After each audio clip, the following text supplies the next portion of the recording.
All right, hey everybody, let's get started. This is going to be my first live off of Patreon. So, the paper we're going to be starting off with is this one right here, Humoral Immunity Induced by XEC Monovalent Vaccines Against SARS-CoV-2 Variants, including XEC, LP8.1, NB1.8.1, XFG, and BA3.2.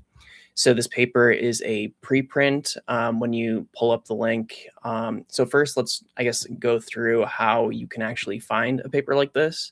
So we're going to copy the title, throw it in the chat or in the Google, and then we're going to click on the paper. We can just download the PDF here, and then also always look for supplemental material. That's going to be important. So we're going to download both of those, and then it'll pop up into PDF. So that's how we can do that. So next I'll pull up the PDFs real quick, and then we can start going through the paper because it's actually pretty interesting. So far I've only really browsed, skimmed it a little bit, but it should be pretty nice. So let me share my other screen. So when you have a paper like this that is a preprint, it'll say it in the actual article where we're downloading it. It'll say preprint on big. And then when you're looking at it, you'll have preprint listed at the top. And then you'll also have these numbers here. So this is how, when we're doing scientific reviews of paper, we can tell someone, oh, you have an error on this line. You say line 8, blah, blah, blah, blah, blah. Or you can typically do something like page 2, paragraph 3, line 45. If you have a review comment you want to make for something that's like miscited or that you disagree with, that's how you can help people direct to where the issue is in their paper. So this is how you know it's in draft form. This is what the reviewers would get during the submission process. So this is essentially we're being reviewers right now in one sort of way. So this paper is out of Tokyo, Japan. We know that because we're looking here. So you have the title, the authors, and then where they're affiliated with. So there's Division of Systems Virology, Department of Microbiology and Immunology. In Tokyo, Japan, we have the Department of Clinical Infectious Diseases in Nagoya City University, Japan. And then other different places as well, the graduate school, things of that nature. So that's how we'll do that. Let me just double check that I have the Patreon link up as well. I want to make sure that that's, yeah, we're good. They would all get redirected here. Okay, so diving in, starting with the abstract, we can read it here. I guess I'll read it out loud as I'm going. So after the emergence of SARS-CoV-2 Omicron variant at the end of 2021, Omicron has highly diverged into various sublineages. So BA5 in 2022, XBB 1.5 in 2023, JN1 in 2024. And currently there are several JN1 subvariants, including XEC, LP8.1, NB1.8.1, and XFG circulating worldwide. So first, let's sort of ground ourselves in when this paper was actually published and what data set it's based off of. So this was published or it's submitted for publication, posted at least December 12th, 2025. And if we do a quick jump to the methods section, not in here, so probably in the supplemental, which is why I said to download that. We're looking at human sera collection. Here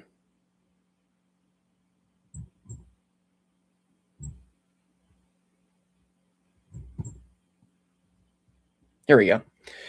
So, nope, that's data vaccination. So the people in this study got 7, 8 vaccines, 9 vaccines. Data sampling. Here we go. So October 7th, 2025. The latest data I see is October 29th, 2025. Let's see if there's another column. There is not. So this is late October sampling. So this is pretty recently. This is a couple months ago. So this is a quick turnaround for a paper.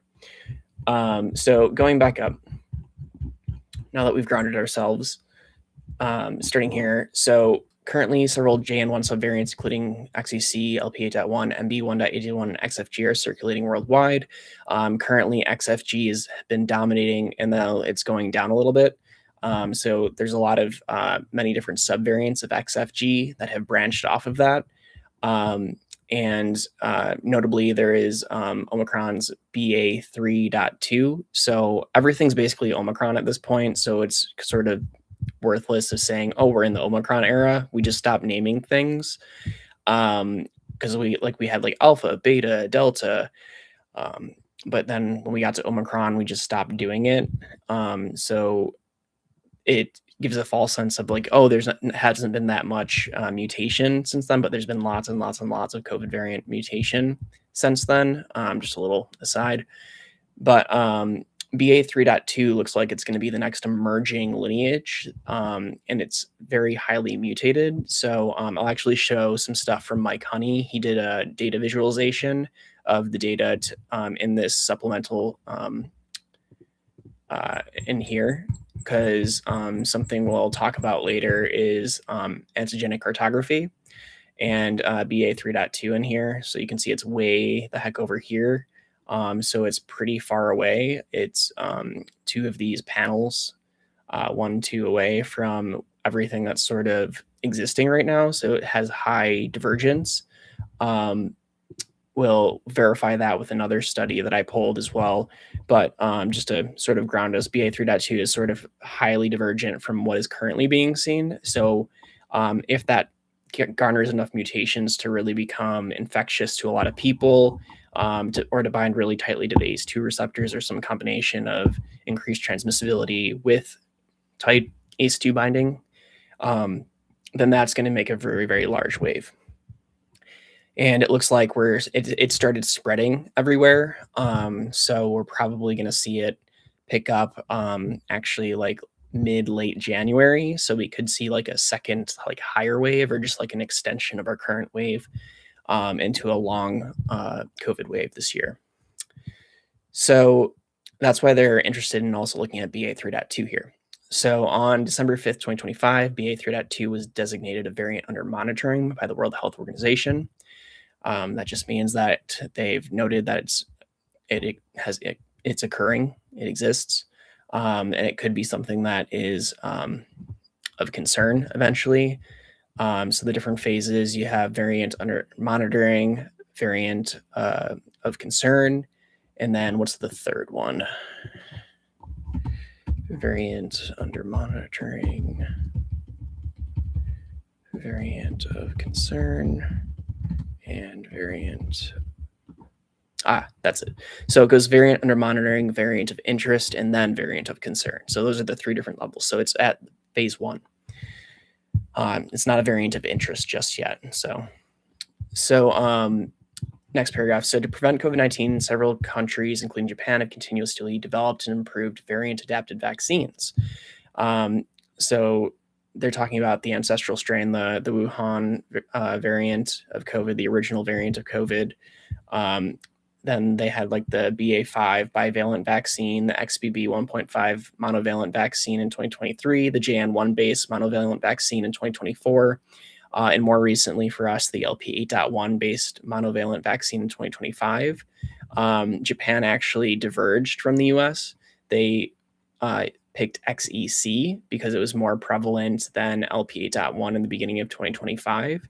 So they actually diverged from us again. And I think it's probably a good thing that they did that. So for people that aren't aware, there is VerbPack, the vaccines. Here, let me reshare my screen so I can show you the tab. So VerbPack, VRB PAC. Let me make sure I'm opening the right window. So that is the Vaccines and Related Biologic Products Advisory Committee. It's an advisory committee similar to the ACIP, only this one, instead of saying like who can get the vaccine, it decides what the formulation is for the vaccine. So that these are the people that pick from the US that pick what the COVID vaccine is going to be targeting. So they would pick the LP8.1 for the US. So Japan also has committees like this and they decided that XEC was the way to go. So this is a committee that we need to push more. They basically use COVID as like the influenza model is how they're doing it, which is not how we should be doing it for COVID. We should always be trying to go forward and pick emerging variants. They're always doing what they call picking the trunk of the tree, which has had no success.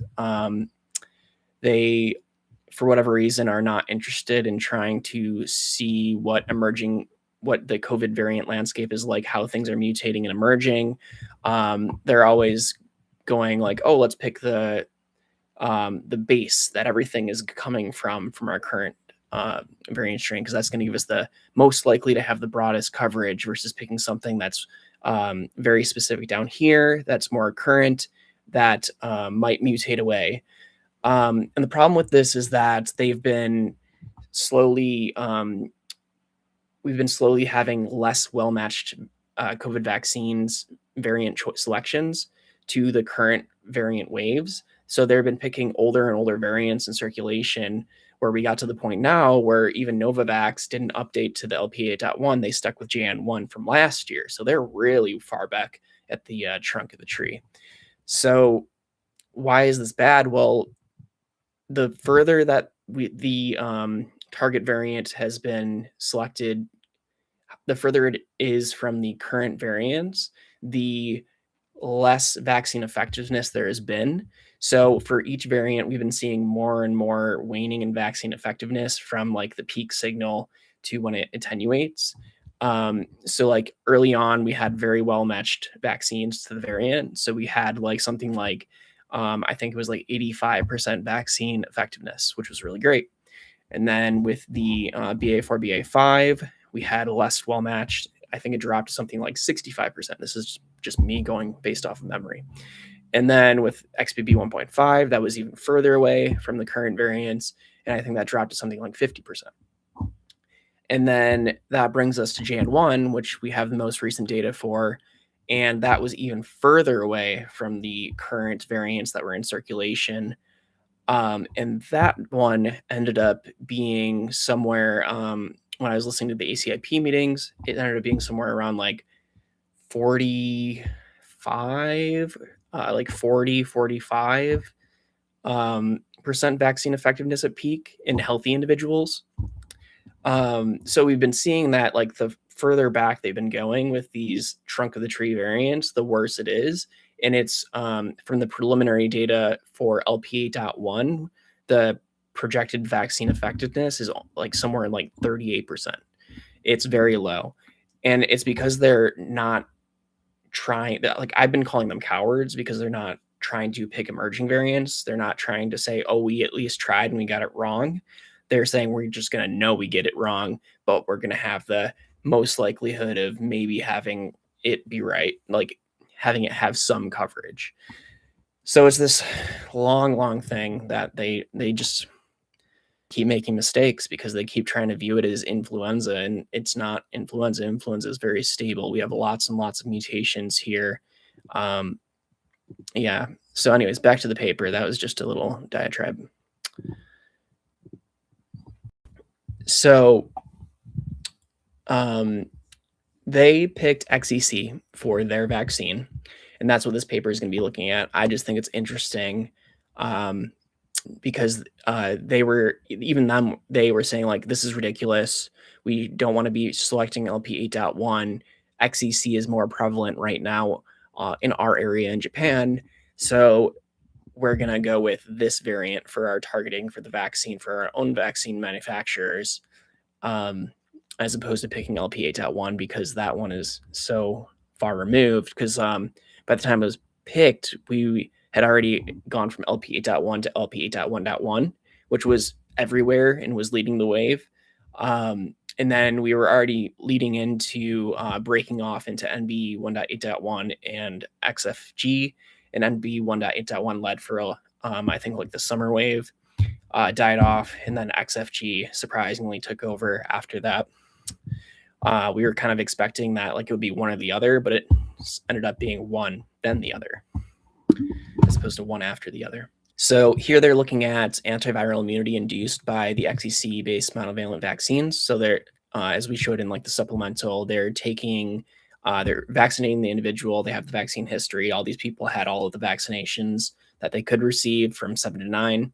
And then they're taking blood serum from the people, and then infecting the blood serum with different variants of COVID to see how it reacts. So they're calling this the neutralization.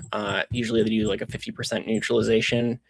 Let's see if that's what they did here. Yeah, so NT50 is the neutralization of COVID by 50%. So they're measuring the ability of that population threshold to be met through neutralization, which is just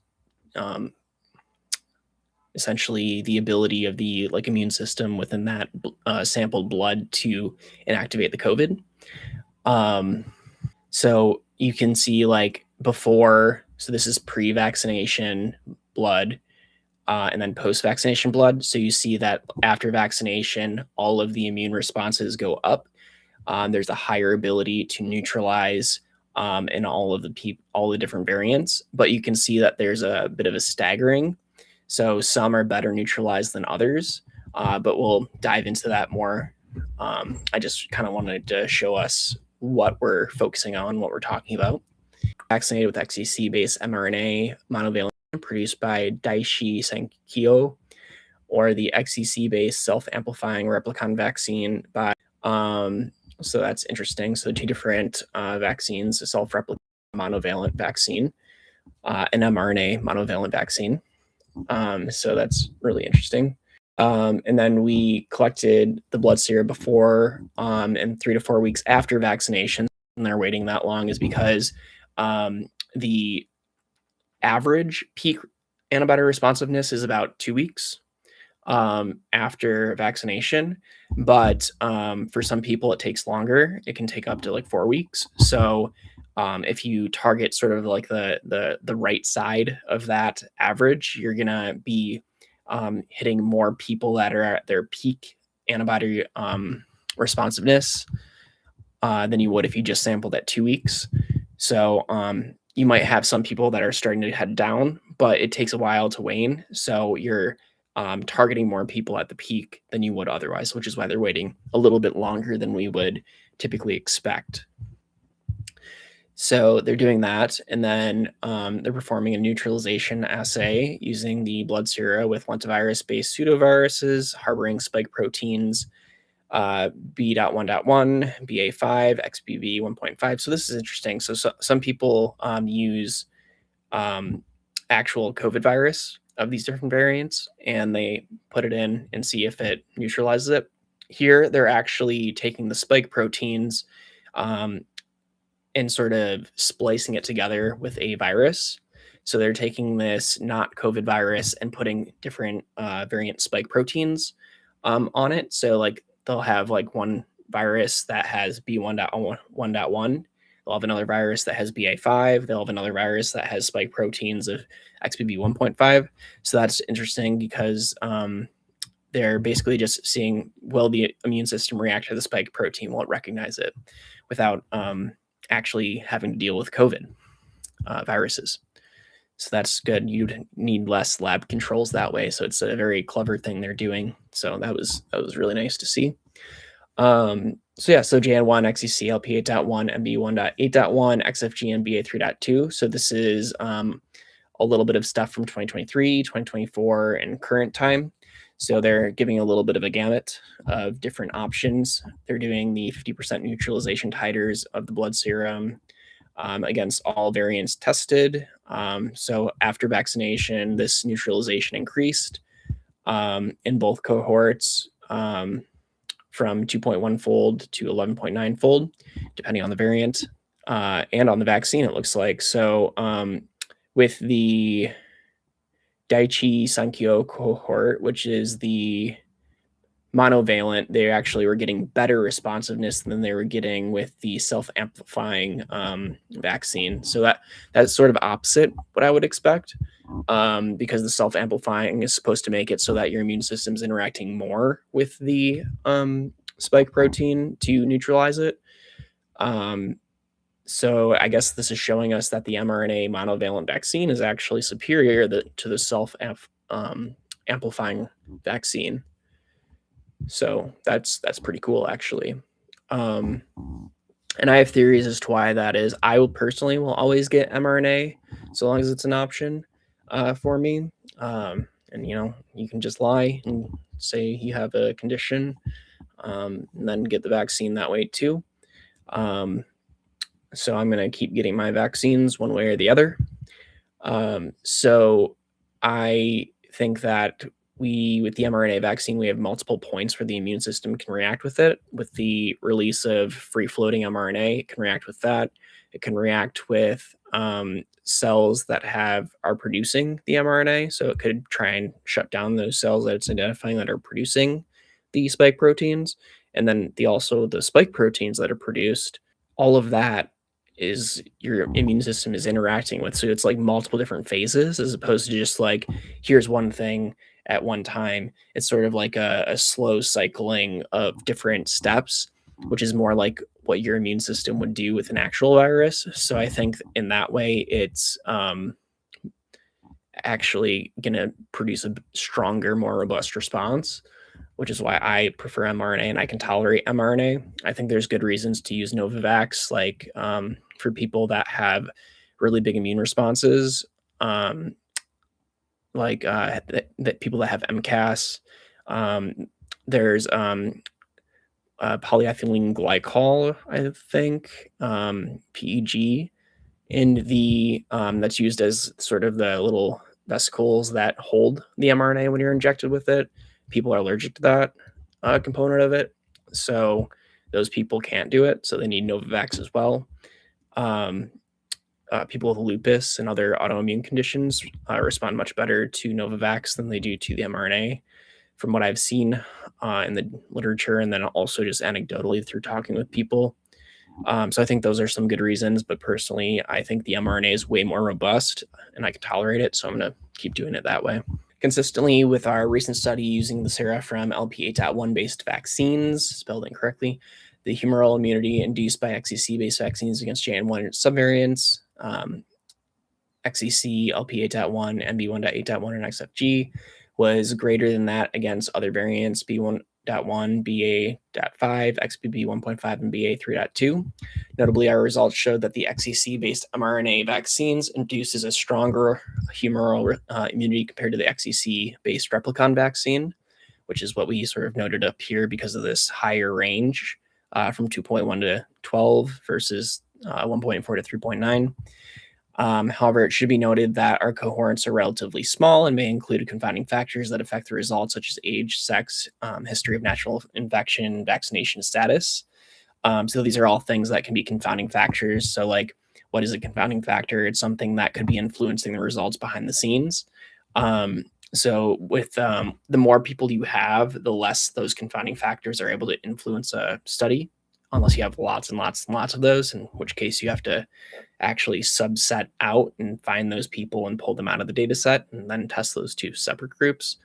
But in general, if you have lots and lots and lots of people in your study, then those don't have as much of an effect. But I would say this is still very strong because it's a much, much greater range, even on the low end, to what we're seeing with the self-replicating vaccine. So while it's good to note these things, it's probably not having quite that effect. You can pretty confidently say, like, just from this data, like, yeah, the mRNA vaccine seems to be superior in this way.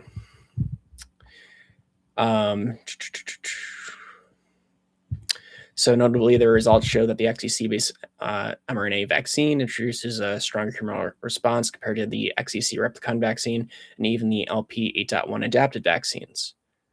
Oh, are they testing that too? Cool. So we got 3 vaccines we're testing. Then why aren't they running stats on it? They're pulling a paper. It's a reference for that. So we'd have to pull paper 8 or reference 8. Looks like it's probably in the supplemental. Here we go. So we'd have to look at virologic characteristics of SARS-CoV-2 LP8.1 variant, and then that would give us that information. If we have time, we'll loop back to that. But so like how I knew that. So when we're looking at that sentence, sorry, I'm in the wrong thing. Got to go back to this one. So how did I know that? Well, when we were reading that sentence, there was that superscript 8 that was in blue right here. So that tells me that this is a reference. And so up here, they're referencing figures. So this is their direct study, what they looked at. And then they have this additional sentence and even the LP8.1 adapted vaccines. And then they have a reference. So we can look at that data and see if that also supports their claim. I'm assuming it does. I'm going to skip it for now. However, it should be noted that our cohorts are relatively small. Yep, already did that. Future investigations with larger cohorts are required to better understand this possibility. That's a fair statement. Probably not needed, but we have to say limitations of our studies when we're doing things, especially in shorter papers like this.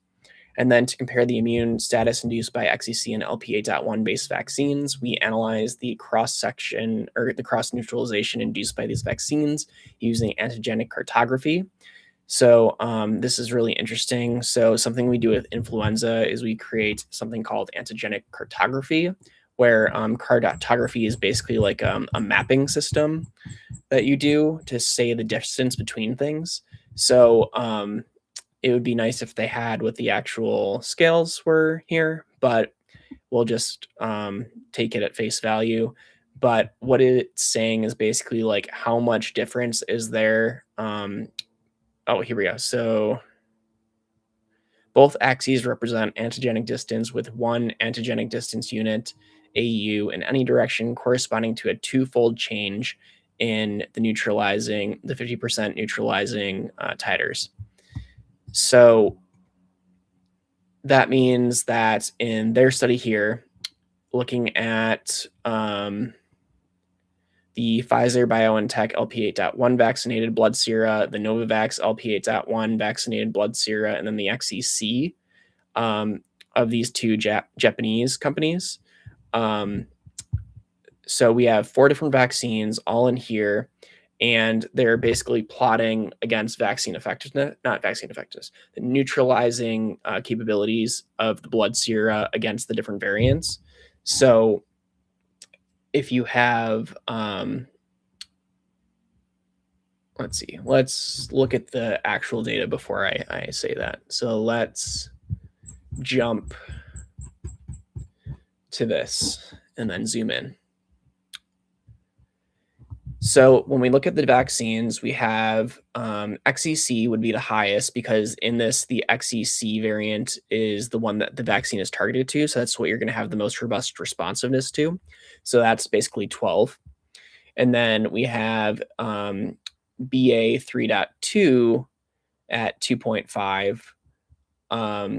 So if we jump back to this and we look at XEC, which is this brown with a brown ring, which is this right here that I'm highlighting. So this is XEC, and then that's 11.9 or 12, and then twofold difference. So we would go from 11.9 down twofold to 11.9 divided by 2, like 5. I'm tired. Let's use my calculator. Use my phone calculator. So 11.9 divided by 2. So this would be from here to here would be 5.95, and then divided by 2 would be 2.975, and then divide by 2 would be 1.48. So between 1.48 to 2.975, so this would be assumingly somewhere around like 2.1, 2.2, using my eyeballs. So 2.5 little off with my eyeballs, but that would be right here, the BA 3.2. So that's showing that there's very little vaccine effectiveness against that. And it might be good to pull up the other thing. So it's looking at each of these different variants, and each of these different variants are going to be these triangles in here. So they're only taking, so what they're doing is two different things. So they're taking all of the different samples of the different viruses that are being tested against it, and they're plotting that as data, as these little squares and triangles and blocks. And then they're doing that for each of these 4 different vaccines. And then they have the viruses themselves for XEC. So, okay, very weird that they're doing it this way.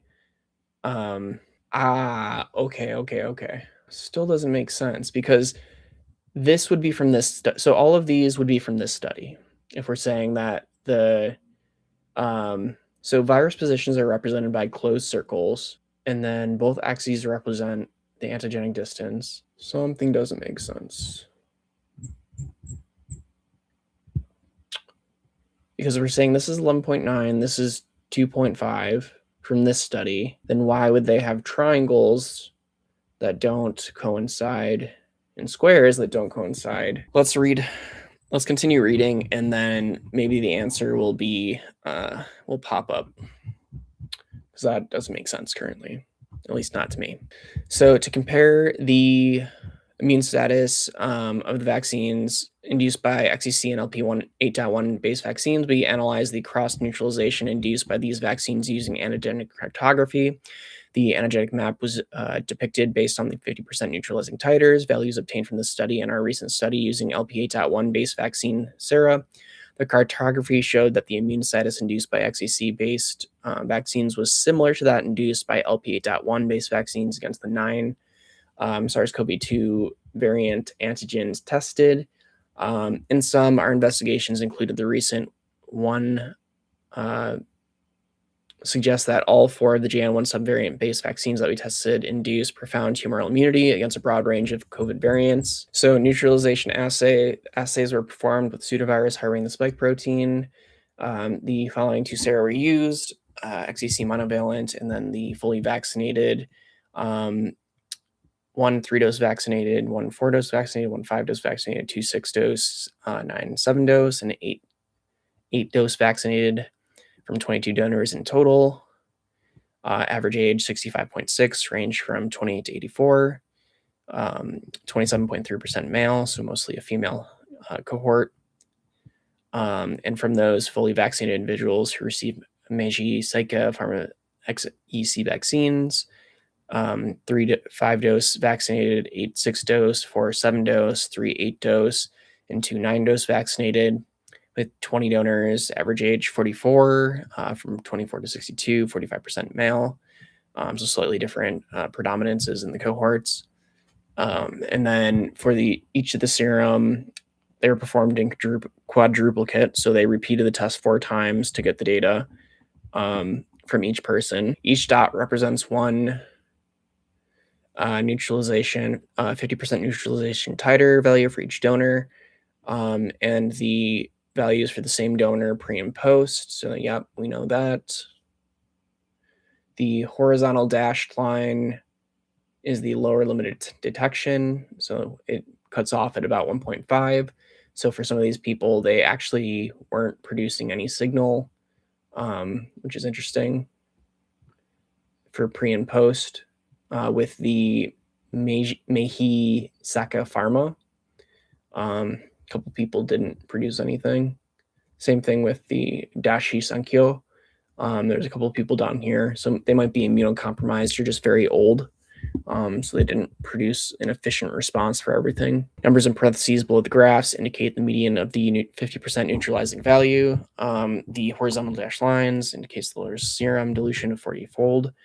The number of serum with the neutralizing titer 50 values below the limited detection is shown in the figure. The fold changes between pre and post indicated in red with X are the median of paired 50% neutralizing titers obtained from each individual. The p-values in the parentheses were determined from the two-sided Wilcoxon signed ranks test. So yeah, so the p-value is very small. It's 0.00001. So for stuff like this, 0.05 is enough for significance. Typically, you'd probably want greater than 0.01, but we're several orders of magnitude smaller than that. So you can see that for despite which vaccine you get, all of them induce a significant immune responsiveness against all of the different variants. So broad responsiveness against these different variants. But again, like for the Daiichi Sankyo, the mRNA vaccine for XEC, you get a very, very big boost against the variant it's targeted to. And then the further away you move from that variant, so going to like XBB 1.5 to XEC, you have about half the boost in neutralization. And then going from XBB 1.5 to B 1.1, you go down to 2. So it's 6 times less than XEC. Similar with BA 3.2, about 6 times less. And then let's quickly skim to see if there's anything about the cartography map. Actually, now we can look at Mike Honey's analysis, because he might actually have given us what we need for this. So if you're not following Mike Honey, fantastic person to follow on Blue Sky. This is their profile. They do data visualization, so they track COVID variants for basically all the countries. They do this completely voluntary, amazing person. So this is actually a post they did on this data. They just wanted to do something fun where they made a data visualization. So if we blow this up, yeah, this is the same plot. I think he did another one, which is what I want to look at. So he's saying that BA 3.2. So if you're not aware, that's been nicknamed Cicada. BA 3.2 is a wild outlier. It's the blue way over here. So for a relative, so this is the same exact data from the paper. So XFG is the red down here. BA 3.2 is way over here. And then like you have all of the different neutralizing titers from the different vaccines all in here as the triangles, diamonds, and square. So all of those are way over here. And then BA 3.2 is over here. So it's no matter what vaccine you have, you're not having a lot of good protection against it. So it shows that the BA 3.2 would have pretty good immune escape. So if it interacts with you, so you're definitely going to get sick, even if you're vaccinated with BA 3.2. And also this is showing like, so LP8.1 is this pink circle right here.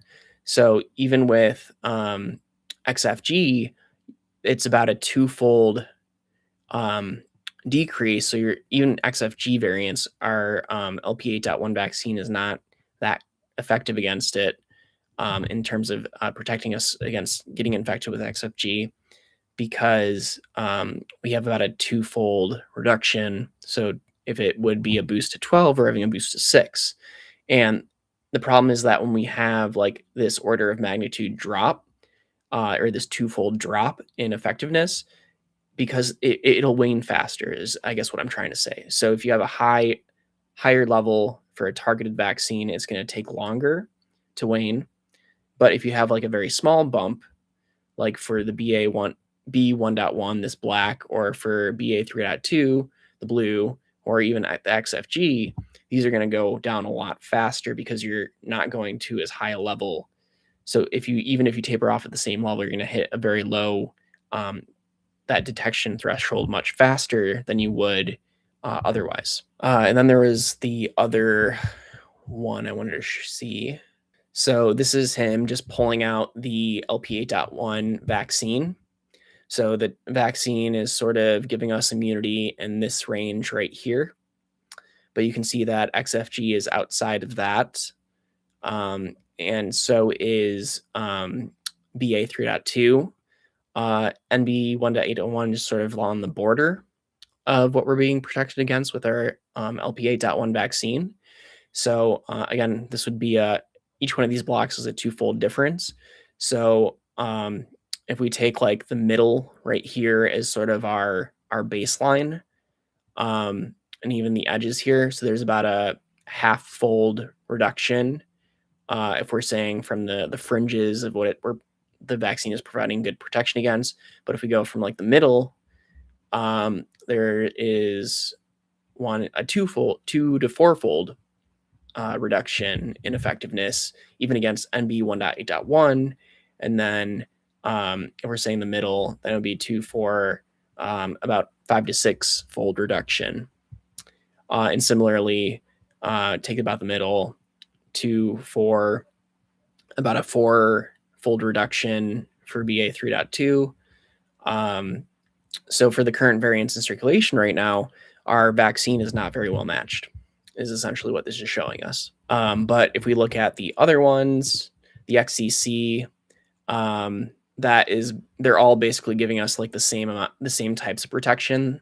The XCC, the purple, is not that far away from LP 8.1. So the purple and the pink is what we're looking at for the two different vaccines. So they're not that far away in the antigenic cartography. So they're basically this for, I don't want to say they're the same, but they're essentially like not that different is the thing here between LP 8.1 and XEC, which these two different types of vaccines are targeted to. So we're getting basically the same profile of immune responsiveness. So regardless of if you're Japan, you got the XEC, or if you're in the US and you got the LP 8.1, the current variants in circulation don't, they can escape immunity from this vaccine pretty well.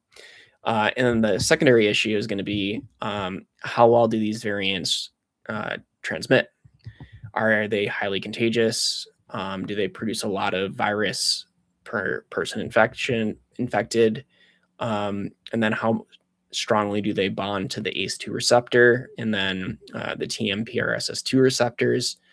Those are the questions, because that's going to help to determine its fitness. This is just one half of the equation, how immune evasive they are compared to prior immunity, which is our vaccine-induced immunity here.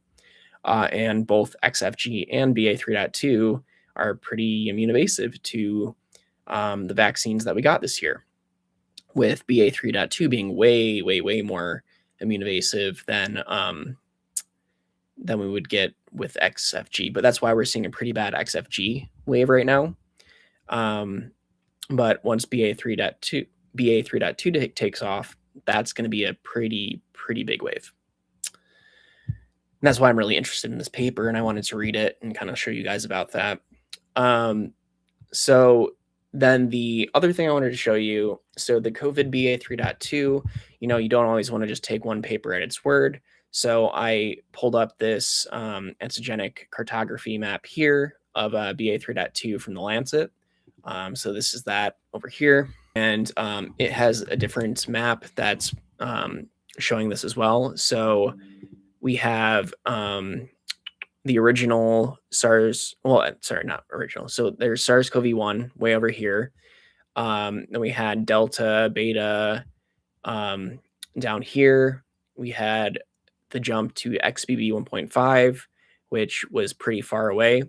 But then we had a huge jump over to the BA 2.86 and the JN1 over here, which branched off into the past like year and a half with our KP2s, our KP3s, our MB 1.8.1, our XEC, our XFG, our LP 8.1, all sort of like tightly knit together. But then BA 3.2, which just has popped up in the past few months, basically the past like since I think July is when it started popping up here and there, is very distinctly different to everything that we've our bodies have seen prior, which means that it's going to escape immunity very easily. So the problem is, now that it's transmitting effectively will it hybridize with some other variant or recombine with another variant and then gain fitness, or will it garner enough mutations to increase fitness where it then is infecting a lot of people? So it's primed to have high immune escape. It's primed to not, our vaccines are not very well matched for that variant at all. And then, oh, this one does have ACE2 binding. So unfortunately, so BA3.2 has high ACE2 binding, which means that it binds very tightly to the cells, which means you need essentially less virus to interact with to secure productive infection, is basically what that says. And that's not good. So not only is it highly immune evasive to our prior immunity, it has very high or strong ACE2 binding, but it looks like it's not currently very infectious. So it's got 2 out of 3. It's got strong ACE2 binding, high immune escape profile, but low infectivity currently. If this increases in infectivity, this is going to make a massive, massive COVID wave. So yeah, that was our first one of these paper reviews. They're a little clunky because I am doing this live, but I hope you guys enjoyed this, and I'm going to hopefully post this over on the Patreon so that you guys can watch it if you weren't able to attend today. So have a good one.